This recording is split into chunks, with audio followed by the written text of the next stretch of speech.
تھا ان کو میٹھے۔ السلام علیکم ورحمۃ اللہ وبرکاتہ۔ محترم ناظرین، اس سے قبل ہم جس بات کی جانب اشارہ کر چکے ہیں، ایمان بالآخرہ، بعث بعد الموت، مرنے کے بعد دوبارہ زندگی، اس کی اہمیت کے پیش نظر اللہ رب العالمین نے سورہ بقرہ کے 5 مقامات کے پر مرنے کے بعد دوبارہ زندگی کا تذکرہ کیا۔ سب سے پہلی دلیل جو سورہ بقرہ کے اندر بعث بعد الموت، مرنے کے بعد دوبارہ کی زندگی کی ہے، وہ حضرت موسیٰ علیہ السلام کے واقعے کی ہے کہ جس وقت اللہ رب العالمین نے انہیں فرعون کے جبر و ظلم و ستم سے نجات عطا فرمائی اور بنی اسرائیل کو لے کر یہ فلسطین کی جانب روانہ ہوئے، تو انہیں کوہ طور کے پر تورات عطا کی گئی، جس میں بنی اسرائیل کو احکام زندگی، آداب زندگی عطا کیے گئے۔ بنی اسرائیل اس قدر سرکش اور اپنے نبی کے ساتھ کھلواڑ کرنے والی قوم تھی کہ جس وقت حضرت موسیٰ علیہ السلام تورات لے کر ان کے سامنے آئے تو ان لوگوں نے کہا کہ ہمیں آپ کے پر یقین نہیں ہے۔ بتائیے کہ جو قوم اپنے نبی کے پر یقین نہ رکھے، جبکہ انہی کے سامنے حضرت موسیٰ علیہ السلام کو اللہ نے بہت سارے معجزات دیے، انہیں ان کے دشمن کے ظلم اور ستم سے بچایا۔ دریا کے سامنے پہنچنے کے بعد جب یہ چکی کے 2 پارٹ کے درمیان پس رہے تھے، یعنی پیچھے دشمن تھا اور سامنے دریا، تو اللہ رب العالمین نے حضرت موسیٰ علیہ السلام کو حکم دیا کہ اپنی عصا کو، اپنی لاٹھی کو دریا کے پر مارو، اور ان کے سامنے کھلا معجزہ ظاہر ہوا کہ دریا کا پانی رک گیا اور ان لوگوں کے لیے راستہ بنا، اس راستے سے یہ اپنے دشمن سے نجات پا گئے۔ اتنے بڑے بڑے معجزوں کو دیکھنے کے بعد یہ حضرت موسیٰ علیہ السلام کے بارے میں شک و شبہات اور اپنی پرانی نالائقی اور سرکشی کے پر ہی آمادہ تھے۔ ان لوگوں نے کہا کہ جب تک ہم اللہ سے آپ کو بات کرتے ہوئے نہیں دیکھ لیتے، ہم آپ کے پر یقین کرنے والے نہیں۔ چنانچہ اس بات کے لیے حضرت موسیٰ علیہ السلام قوم کے 70 افراد کو جمع کیا، منتخب کیا کہ آپ لوگ میرے ساتھ چلیے، کوہ طور کے پر میں اللہ سے بات چیت کروں گا، اللہ مجھ سے بات کرے گا اور تورات کے بارے میں باتیں بتائی جائے گی۔ یہ جب وہاں روانہ ہوئے،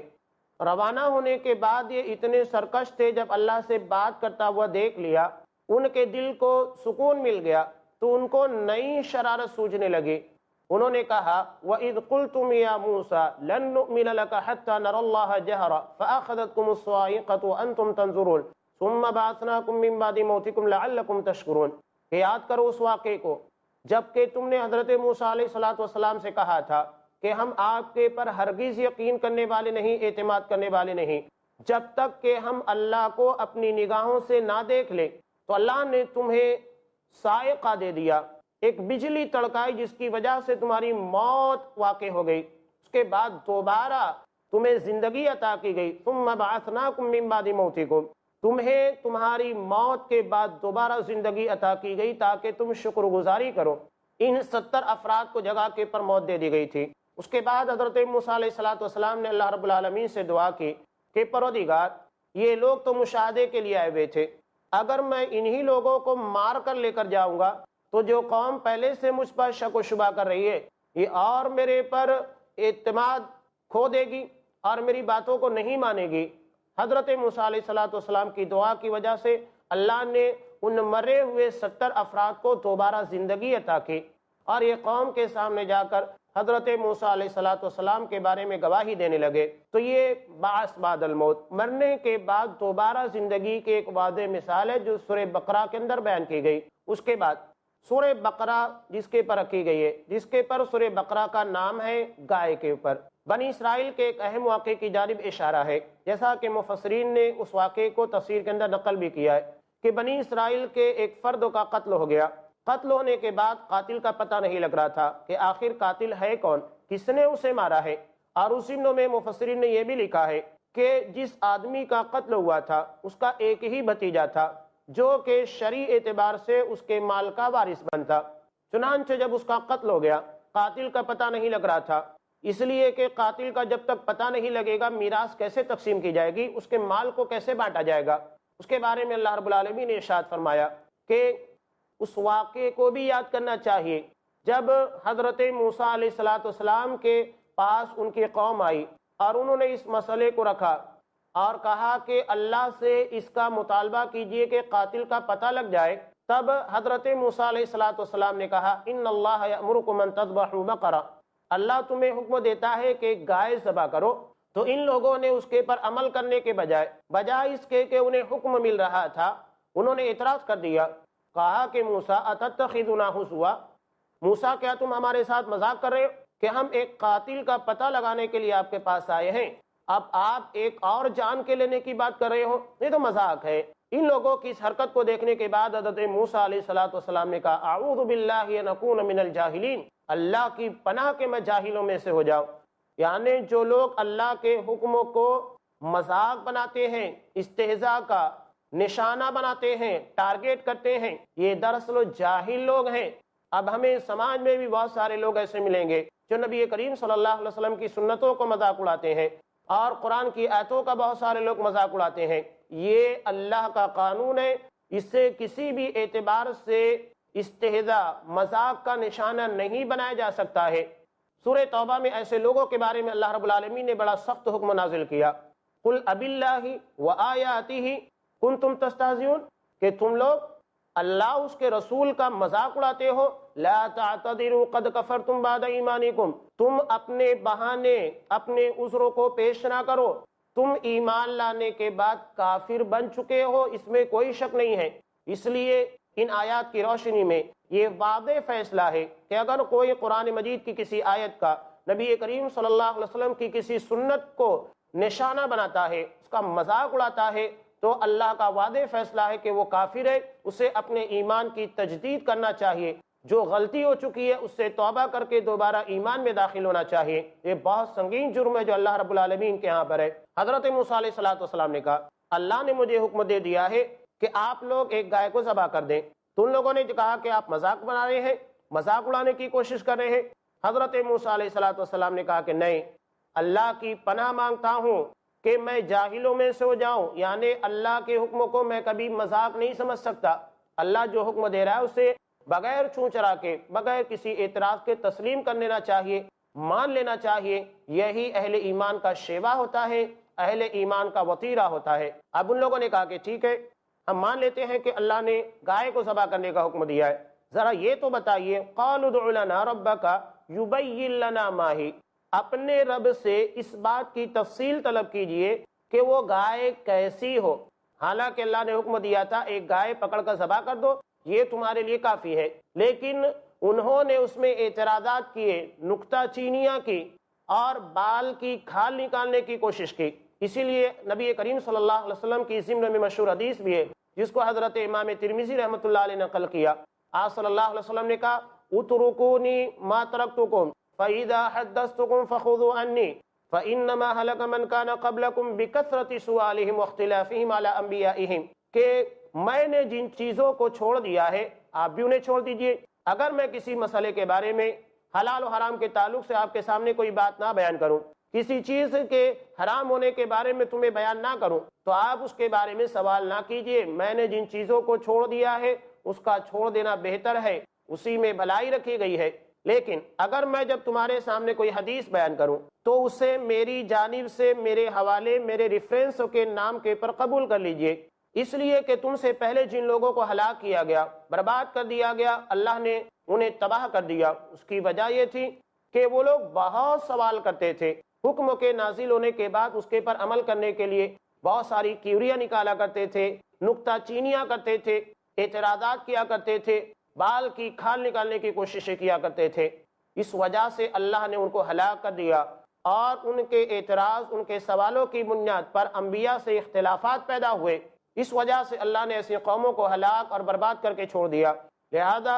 امت محمدیہ کو اس بات کی بہت فکر کرنا چاہیے کہ ان کے سوالات ایسے نہ ہوں جو انبیاء سے اختلاف کرنے والے، نبی کریم صلی اللہ علیہ وسلم کی سنت سے ہٹا دینے والے، آپ کے منہج اور آپ کے لائے ہوئے دین اور طریقے سے جدا کر دینے والے ہوں۔ حضرت موسیٰ علیہ السلام نے حکم دیا تھا کہ اللہ رب العالمین تمہیں ایک گائے کو ذبح کرنے کا حکم دیتا ہے، واضح حکم تھا کہ اس کے پر عمل کر لیا جائے، کوئی نکتہ چینی نہ کی جائے۔ اور ان لوگوں نے سوال کا جو انداز بھی اختیار کیا وہ بڑا عجیب و غریب تھا۔ انہوں نے یہ کہا قالوا ادع لنا ربک، آپ اپنے رب سے دعا کیجئے، اپنے رب سے معلومات لیجئے۔ تو کیا جس بات کے بارے میں حضرت موسیٰ علیہ السلام اللہ رب العالمین سے پوچھ رہے تھے، تو کیا وہ بنی اسرائیل کے لوگوں کا رب نہیں تھا؟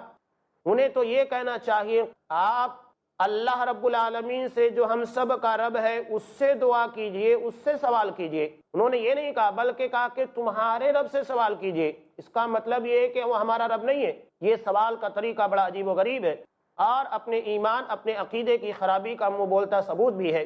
بہرحال حضرت موسیٰ علیہ السلام نے کہا، جب انہوں نے مطالبہ کیا قالوا ادع لنا ربک یبین لنا ما ہی، تو انہوں نے کہا قال انہ یقول انہا بقرۃ لا فارض ولا بکر۔ اللہ رب العالمین یہ ارشاد فرماتا ہے کہ ایک ایسی گائے ہو جو کہ بہت زیادہ بوڑھی بھی نہ ہو اور بالکل بچی بھی نہ ہو، بلکہ ان دونوں کے درمیان اوان بین ذلک فافعلوا ما تؤمرون، اور جو بات تمہیں کہی جا رہی ہے بغیر چوں چرا کے اس کے پر عمل کیجئے۔ یہ اشارہ انہیں دیا جا رہا ہے کہ آپ لوگ بغیر کسی اعتراض اور نکتہ چینی کے اس بات کے پر عمل کر لیجئے، یہی تمہارے لیے بہتر ہے۔ حضرت موسیٰ علیہ السلام کے اتنا کہنے کے بعد بھی وہ لوگ اس بات کے پر آمادہ نہیں ہوئے، بلکہ اعتراض کیا۔ اس کے بعد نیا اعتراض کرنے لگے کہ آپ اپنے رب سے یہ دعا کیجئے، اللہ سے یہ معلومات دیجئے اس کا رنگ کیسا ہو۔ حالانکہ ان کو پہلے منع کر دیا گیا تھا کہ آپ لوگ جیسا بتایا جا رہا ہے، جتنا حکم دے دیا جا رہا ہے، بغیر کسی چونچرا کے اعتراض کے اس کے پر چپ چاپ عمل کیجئے۔ اس کے بعد بھی ان لوگوں نے سوالات کیے، یہ ان کی ہٹ درمی کی واضح دلیل تھی۔ محترم ناظرین، وقت ہو چکا ہے ایک وقفے کا۔ وقفے کے بعد انشاءاللہ یہ جو بحث جاری ہے حضرت موسیٰ علیہ السلام اور ان کی قوم کے متعلق قاتل کے پتہ لگانے کے تعلق سے، جو کہ بعث بعد الموت کی ایک واضح دلیل بھی ہے، انشاءاللہ ہم وقفے کے بعد اس کو دوبارہ لے کر آپ کے سامنے حاضر ہوں گے۔ تب تک کے لیے دیجیے اجازت۔ السلام علیکم ورحمۃ اللہ وبرکاتہ۔ انگاروں کو پھول بنایا۔ اسلام کی بنیادیں 5 چیزوں پر ہیں، ان میں سے ایک ہے حج کرنا۔ لبیک اللہم لبیک۔ حج کرنا لازم اور فرض ہے زندگی میں کم سے کم ایک بار ہر مسلم کے لیے۔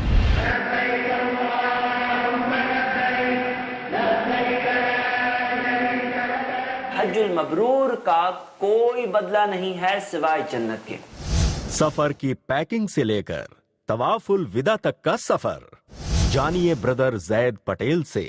روزانہ دوپہر 2 بجے صرف i+ ٹی وی پر، بہتر زندگی کے لیے۔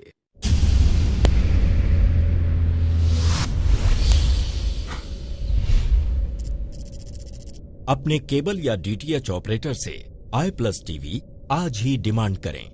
i+ T V free to air اور انڈین رجسٹرڈ چینل ہے۔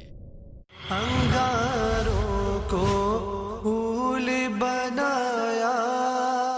السلام علیکم ورحمۃ اللہ وبرکاتہ۔ محترم ناظرین،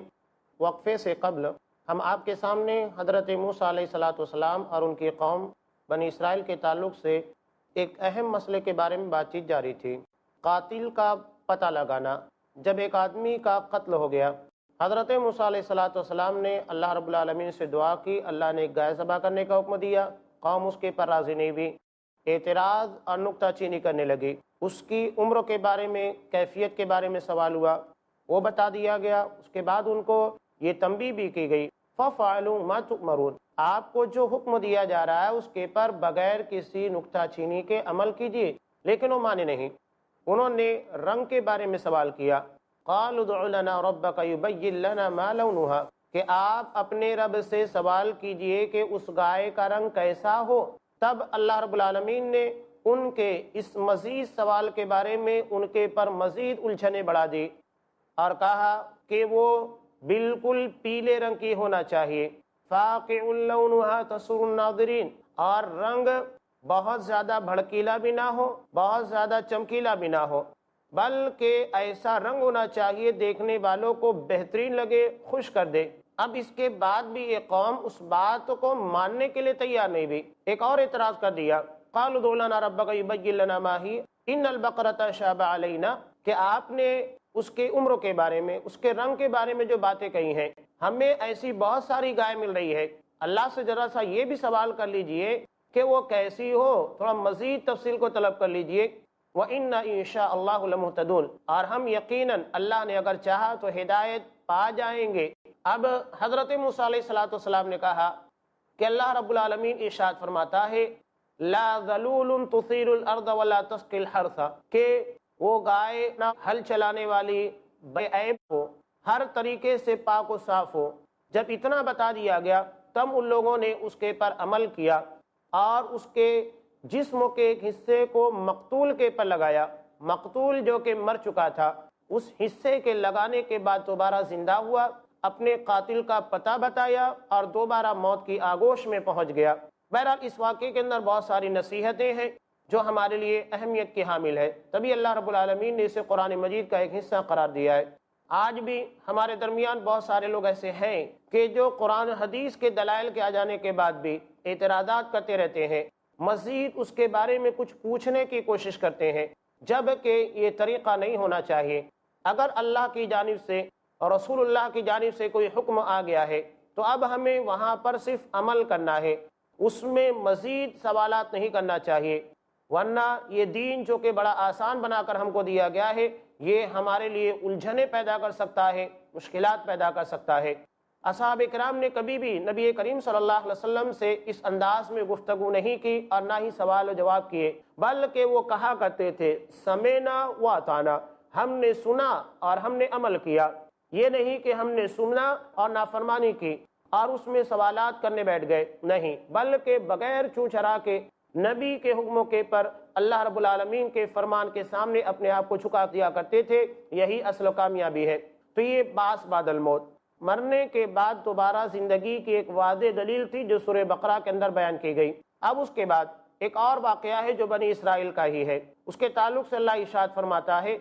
أَلَمْ تَرَ إِلَى الَّذِينَ خَرَجُوا مِنْ دِيَارِهِمْ وَهُمْ أُلُوفٌ حَذَرَ الْمَوْتِ فَقَالَ لَهُمُ اللَّهُ مُوتُوا ثُمَّ أَحْيَاهُمْ إِنَّ اللَّهَ لَذُو فَضْلٍ عَلَى النَّاسِ وَلَكِنَّ أَكْثَرَ النَّاسِ لَا يَشْكُرُونَ، کہ کیا آپ کو ان لوگوں کے بارے میں بھی علم ہے، خرجوا من دیارہم، جو اپنے گھروں کو چھوڑ چھاڑ کر باہر نکل گئے، وَهُمْ أُلُوفٌ حَذَرَ الْمَوْتِ، جو کہ ہزاروں کی تعداد میں تھے،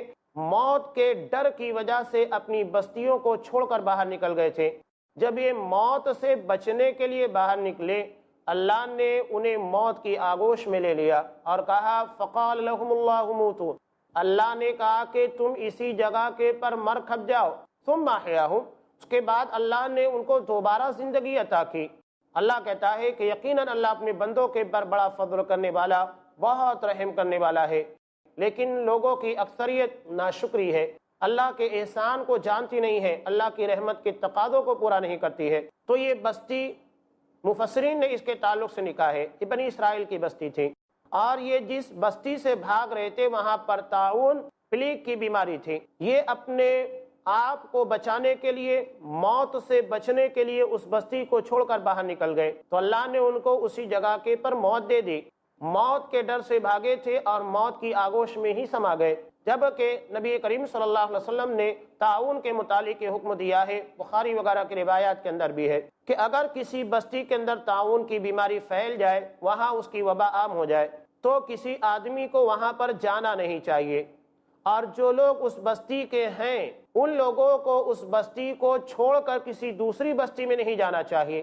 یعنی بستی والا کسی دوسری بستی میں نہیں جا سکتا ہے اور دوسری بستی کے لوگ وہاں پر نہیں آ سکتے ہیں۔ یہ شرعی حکم ہے طاعون کے متعلق۔ تو ان لوگوں کو اللہ نے موت دے دی تھی، ہزاروں کی تعداد میں تھے، اس کے بعد ان کو دوبارہ زندگی عطا کی گئی۔ تو یہ بھی مرنے کے بعد دوبارہ زندہ ہونے کے تعلق سے ایک واضح دلیل ہے۔ اب آگے حضرت عزیر علیہ السلام کے تعلق سے جیسا کہ مفسرین نے سورہ بقرہ کی اس آیت کی تفسیر کے اندر بیان کیا، اللہ فرماتا ہے او کالذی مر علی قریۃ وہی خاویۃ علی عروشها قال انا یحیی هذه اللہ بعد موتها فاماته اللہ 100 عام ثم بعث قال كم لبثت قال لبثت يوما او بعض يوم قال بل لبثت 100 عام فانظر الى طعامك وشرابك لم يتسنى وانظر الى حمارك ولنجعلك آية للناس وانظر الى العظام كيف ننشزها ثم نكسوها لحما فلما تبين له قال اعلم ان اللہ علی کل شیء قدیر،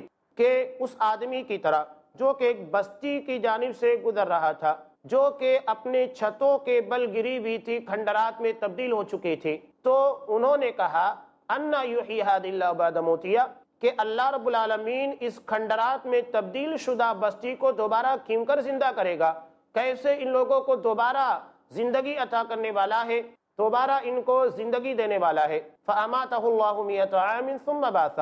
اللہ تبارک و تعالیٰ نے اس سوال کے نتیجے میں حضرت عزیر علیہ السلام کو 100 سال کی موت دے دی۔ ثم بعث، اس کے بعد اللہ نے ان کو دوبارہ زندگی عطا کی۔ 100 سال کی موت کے بعد انہیں دوبارہ زندگی عطا کی گئی۔ ان کے جسم میں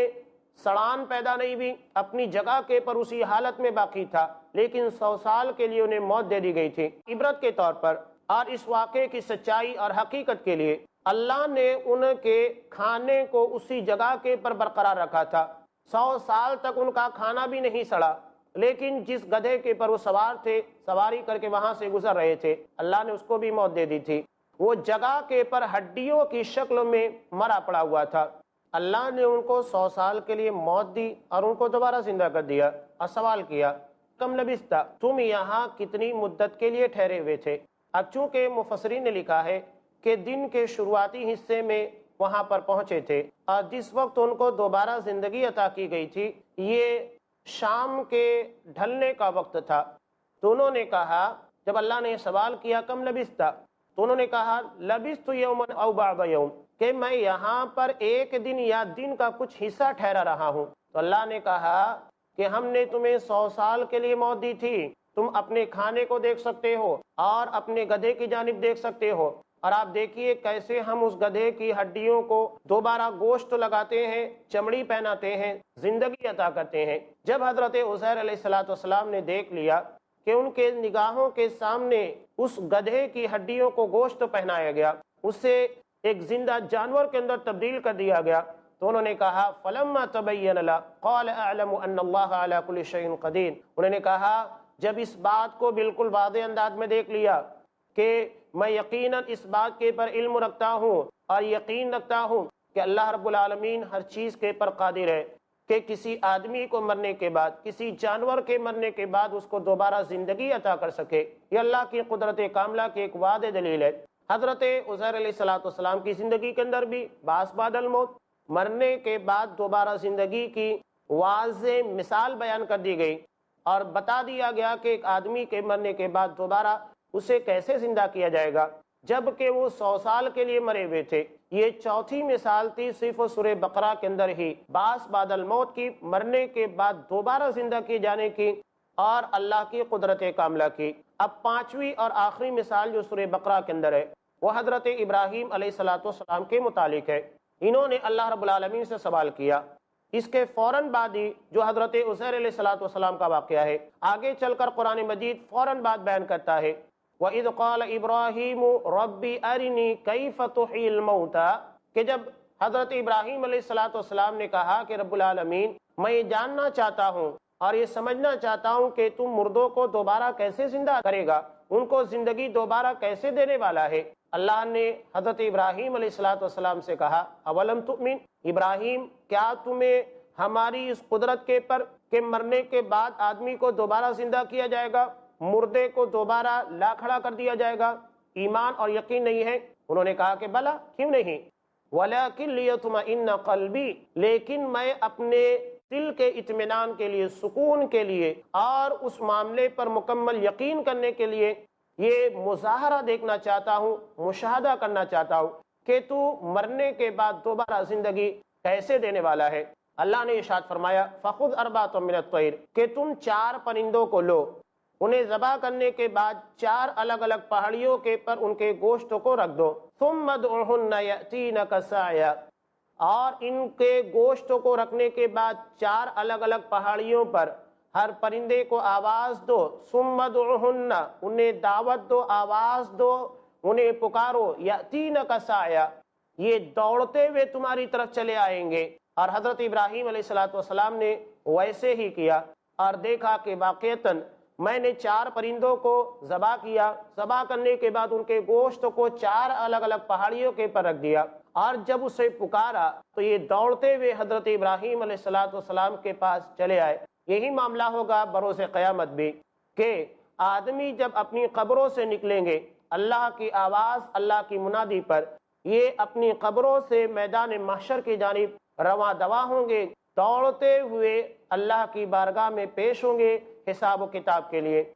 تو یہ دلیلیں تھیں صرف سورہ بقرہ کے اندر ہی، بعث بعد الموت کی، مرنے کے بعد دوبارہ زندہ ہونے کی 5 مثالیں قرآن مجید نے بیان کی ہے، اور قرآن میں جا بجا بہت سارے مقامات کے پر ان چیزوں کو اس سے بھی بہتر انداز میں پیش کیا گیا ہے، اور کہیں زمین کی مثال دی گئی ہے، کہیں فصلوں کی، الگ الگ انداز سے، جسے ایک عام آدمی بھی اچھے طریقے سے سمجھ سکتا ہے کہ زمین جو کہ مکمل طریقے سے سوکھ جاتی ہے، اللہ اس کے پر پانی برساتا ہے، یہ دوبارہ شاداب ہو جاتی ہے، سرسبز ہو جاتی ہے، ہریالی میں تبدیل ہو جاتی ہے۔ یہی معاملہ بروز قیامت انسان کا بھی ہوگا، جو اپنی قبروں میں بوسیدہ ہیں، قیامت کے واقع ہونے کے بعد دوبارہ یہ اللہ کی بارگاہ میں پیش ہوں گے، اور ان لوگوں کو زندگی عطا کر کے میدان محشر میں حساب و کتاب کے لیے جمع کیا جائے گا۔ تو یہ متقیوں کی صفات تھی، 5 اہم صفتیں تھی جو سورہ بقرہ کے اندر ہے۔ اس کے بعد اللہ رب العالمین نے اسی جماعت کے بارے میں ہدایت کا اور فلاح یابی کا، کامیابی کا